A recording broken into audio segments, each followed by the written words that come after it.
Lincoln Shrike here with another edition of the D2 D3 Flow XC show. We've reached about the midpoint in November. That means it's time to preview some national championships. We have the D3 NCAA XC Championships coming up this weekend in Oshkosh, Wisconsin. We're going to make our picks, or I'm going to make my picks for the podium for both the men and the women there. Before we get to that, though, I want to remind you, if you're watching on Facebook right now, leave any comments, concerns, questions you have going into the big meet this weekend in Oshkosh in the comment section below, and I'll try to get to those as we go through the show. But without further ado, we're going to make our podium picks for the Division III Cross Country Championships at the Lake Breeze Golf Course in Winnicott. I hope I'm saying that right. I'm going to have to learn before this weekend. Winnicott, Wisconsin. It's supposed to be awfully chilly. I checked the weather this morning. The feels like temperature, I guess I should say the wind chill, was 3 degrees. So if you're going to be out there in Oshkosh, bring a coat. If not, I would highly advise you watching it on FloTrack.com. We're going to be streaming the D3 meet. Okay, let's get straight into it. Our number 4 team, first team on the podium, we have the Calvin men out of Grand Rapids, Michigan. We have a photo there of Addison Smith. He finished 3rd at the Great Lakes region.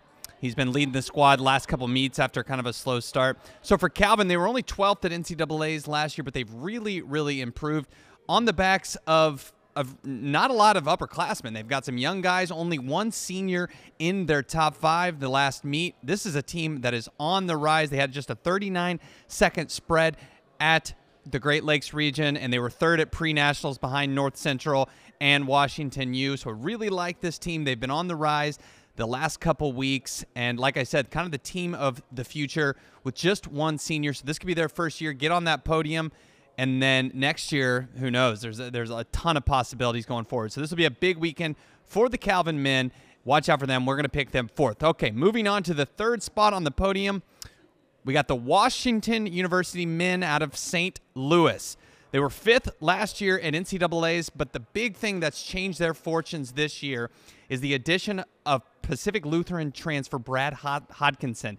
He won the Midwest Regional, the very snowy, icy Midwest Regional this past weekend. He was 7th at NCAAs last year for Pacific Lutheran.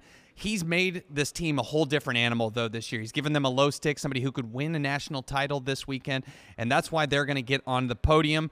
They were 3rd at the Midwest region behind North Central and Wisconsin lacrosse, the 2 best teams in the country. But, again, they were 2nd at pre-nationals. They have Hodkinson. They're looking solid, and they're going to get onto the podium this season. Okay, moving on to our 2nd slot. We have the Wisconsin lacrosse men. You see Thomas Schultz there. He's kind of been their low stick all season. He wasn't their number 1 at regionals, but it was just a regional meet. But still, Schultz and Josh Schrader, they're 2 returning All-Americans. They're back. They've been better than ever this season. They were 2nd behind North Central at the Midwest Regional. They're 2nd, and they've been the 2nd best team all season, but we have to remember they were 139 points behind North Central last year. So there's going to be a big gap between number 1 and number 2, at least we believe, barring a miracle. But lacrosse, after beating Washington University at the Midwest Regional by, I believe, 13 points, and having those 2 low sticks, they're a little bit clear. They have a buffer between Calvin and Washington University. So those are your 2, 3, and 4 squads. Now let's go on to our national champion pick. And, of course, who is it? It's the North Central men. They're going for their 19th NCAA Division III cross-country title. That would increase their NCAA record mark. They hit 18 last year, which was a record. Of course, they were 1st at the Midwest by kind of taking it easy. They won by 44 points over their main competition this week, Wisconsin lacrosse. They've been led by Druvil Patel all season. He wasn't their top guy at regionals, but again, it's a regional meet a week before NCAAs. You can kind of throw any of those results out. But North Central, they have 3, 4 All-Americans led by Patel. They also have Matt Smolsky, Nolan McKenna. I mean, last week they had a new guy come in, a University of Alabama transfer, Chris Buchner. I mean, these guys are all low sticks. Al Baldonado has been there. I could list names and names and names. Really, the story is Al Carius. He's been there forever, over 50 years, and the guy just breeds winners every single year. They're going for their 3rd straight title. I don't know. It's going to take a miracle for someone to beat them, but barring any of those miracles, it's going to be North Central, the pack there. You're going to see them in the peppermint, the candy stripes this weekend up front. Okay, so we will get rid of these men, move on to the women.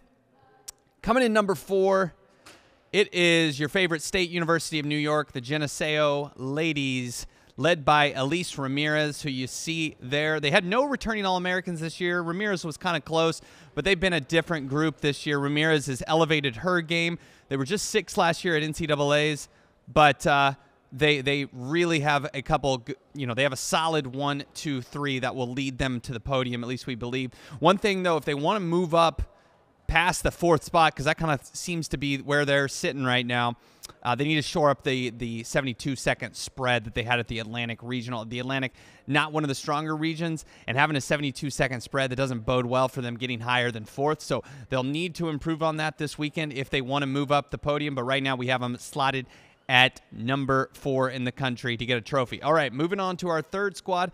It is going to be the MIT Engineers. You see their team behind me there. They did crack the podium last year.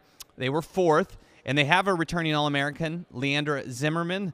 They've had some solid production by other ladies besides Zimmerman. They've had Izzy Gingaro, who's just a freshman, who's been really, really good this year. So they have some ladies capable of being in the top 30. That should get them safely onto the podium. They were 2nd at pre-nats behind Washington University, and although they haven't raced Johns Hopkins this year, we know Hopkins is at a different level than they are, but MIT, given their experience, given the history of their program, confident of them getting 3rd. So we'll move on to our runner-up, which we have the Washington University women. They, too, were on the podium last year. They were 3rd.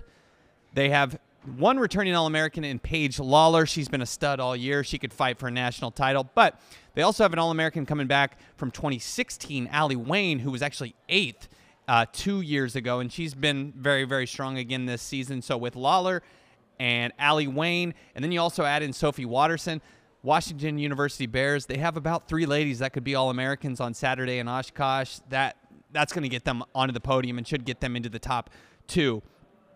They haven't raced Hopkins at all this year. Most of the top teams haven't. Hopkins has kind of chosen to either race against Division I teams or stick in their area of the country. But the big question and why we don't have the Washington University squad up on that level of Hopkins, despite the fact that they haven't raced, they really need to find a 5th. The 5th was 33 seconds behind their 4th at regionals. They're going to want to shore that up to have any shot of I've already given away my hand, but any shot of beating Hopkins. And so now we will move on to our number 1 ladies squad. It's going to be the Hopkins women. There you see them celebrating with their 2017 national title. They're going for their 3rd straight Division III cross-country title, just like North Central, and it's going to would be their 6th in 7 years, an incredible run for them considering they hadn't won a title until 2012. But since then, it's been almost all Johns Hopkins, led by head coach Bobby Van Allen. They bring back 2 All-Americans, among them Ellie Clausen, who is a national title contender. She's actually the top returner from last year. And then Felicia Corner, who was the regional champion this past weekend and has really, really looked strong.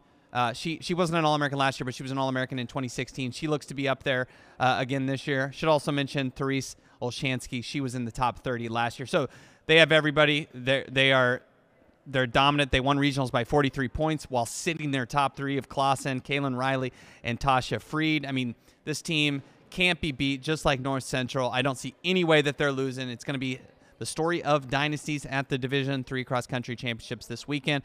Do we have any questions, comments on? Nope. Well, if that's all we have today, that's been your national championship preview. Stay tuned on the site for all the content leading up to the championships. I'll be in Oshkosh. Looking forward to a frigid and fun and fantastic Division III championship. Well, you can watch it all go down on FloTrack. Again, my name is Lincoln Shrike, and thanks for tuning in. I'm out.